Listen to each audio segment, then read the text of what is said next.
Hello everyone, আজকের ব্লগটা এখান থেকে স্টার্ট করছি। তো এখন সন্ধ্যেবেলায় বসে বসে ভাবছিলাম যে কী খাবো। তো ঝট করে বানিয়ে ফেললাম ম্যাগি আর পাস্তা দিয়ে বানিয়েছি একটা সুন্দর একটা ডিশ। তো চলো তোমাদেরকে দেখ। এই দেখো, এখন আমি ম্যাগি খেতে বসছি। ম্যাগি আর পাস্তা দুটোকে একসাথে দিয়ে দিয়েছি। কী করবো, সন্ধ্যের টাইমে এরকম হালকা খাবার খেতে আমার ভালো লাগে। আমি বেশি খাই না সন্ধ্যেবেলা, অল্প কিছু খাই, কিন্তু এরকম স্পাইসি খাবারগুলো বেশ ভালো লাগে। এরকম স্পাইসি ধরনের খাবারগুলো আমার খুবই ভালো লাগে। তো টিভি দেখছি, আর দেখো টিভি চলছে, টিভি দেখতে বসছি। কে দেখি কেমন বানিয়েছি।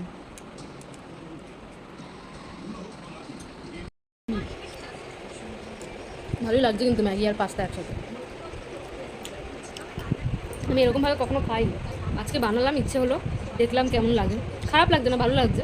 তবে তোমরা যদি মানে শুধু পাস্তা বানাও, যেটা মানে চাউমিনের মতো করে যে পাস্তাটা, ওইটা বেশি ভালো লাগে।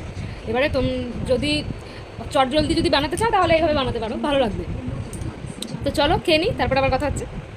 তো তোমরা তো দেখলেই যে আমি সন্ধ্যেবেলায় ম্যাগি খেলাম। তো তারপরে রিলস করলাম আমার ইনস্টাগ্রাম আইডিতে, তোমরা দেখতে পাবে সেই রিলসগুলো।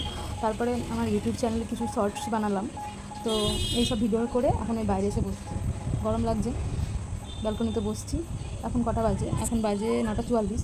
আর আমার বর এসেছে কটা জানো? 9:15-তে এসেছে ডিউটি থেকে। এসে ও স্নান করতে চলে গেছে। আর ওর স্নান করতে যাওয়া মানে 1 ঘন্টা তো লাগবেই, মেয়েদেরকেও হার মানায় সত্যি। এই যে এখন ঢুকেছে স্নান করতে, বেরোতে 10টা বেজে যাবে। তো তারপরে খাওয়া দাওয়া করে ঘুমাবো। তো এতটাই গরম বন্ধুরা, কী বলবো আর, তোমরাও বুঝতে পারছো কতটা গরম লাগছে।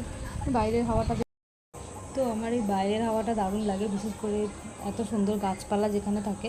তো আমাদের এখানে না অনেকই গাছপালা আছে, তোমাদেরকে ভিডিওতে দেখিয়েছি, ঠিক আছে, অনেক গাছপালা আছে। তো দেখো কি হাওয়াই না দিচ্ছে, সত্যি লাইট থাকলে তোমাদের দেখাতে পারতাম, খুব হাওয়া দিচ্ছে। মানে গাছগুলো কীভাবে নড়ছে সেটা আলো থাকলে দেখাতে পারতাম, সামনে তো এই যে অন্ধকার, তাই জন্য অতটা বুঝতে পারবে না। ওইখানে একটা বাড়ি আছে, বাংলো বাড়ি, তো ওইখান থেকে কিছুটা আলো আসছে, তবে পুরোটা আসছে না। তো সেই কারণে তোমরা দেখতে পাবে না, সত্যি খুব হাওয়া দিচ্ছে। তো মানে সবসময় হাওয়া দিচ্ছে না, কিন্তু যখন হাওয়াটা দিচ্ছে না, প্রচুর মিষ্টি লাগছে হাওয়াটা। তো এই হাওয়ার কাছে আমার পাখার হাওয়া কিছুই না, আর এসিও কিছুই না। প্রকৃতির হাওয়া হচ্ছে সবথেকে বেস্ট লাগে আমার। জানি না কার কীরকম লাগে, আমার তো দারুণ লাগে। তো দেখি মহারাজা এখন কখন বেরোয় বাথরুম থেকে, আর বাথরুম থেকে বেরো, তারপরে দেখা হচ্ছে তোমাদের সাথে, ঠিক আছে? সঙ্গে থাকো। খেতে বসেছি, খুব গরম, চুলগুলো এখনো শুকায়নি, তবে জাস্ট পুরো ভেজা। এখন খেতে বসেছি এখন। আজকে রান্না পটল চিংড়ি, কাঁকরোলের ভাজা আর ভাত। এটা হচ্ছে পটল চিংড়ি, এটা হচ্ছে কাঁকরোল ভাজা, এটা হচ্ছে ভাত, আর পেঁয়াজ, সাথে পেঁয়াজ লাগে। তো রিভিউ দাও, কেমন হয়েছে পটল চিংড়ি? দারুণ দারুণ। তো বন্ধুরা এই দেখো এখন খেতে শুরু করে দিয়েছে ও। আমি এখনও খাইনি, খাবো এখন। আমি কাঁকরোল ভাজা খাবো এখন। এখন নতুন নতুন কাঁকরোল উঠছে তো, খেতে বেশ ভালোই লাগে, তাই না?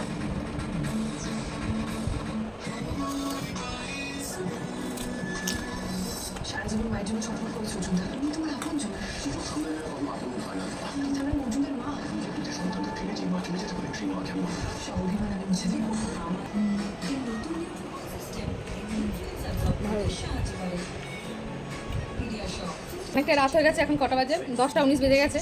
খাওয়া দাওয়া করে আবার ঘুমাতে হবে, কালকে সকালে আবার উঠতে হবে। তো যাই হোক, আজকের মতন ভিডিওটা এখানেই শেষ করছি। যদি ভিডিওটা ভালো লাগে থাকে লাইক, কমেন্ট আর শেয়ার, আর অবশ্যই সাবস্ক্রাইব করে দিন, ঠিক আছে? Tata, bye bye.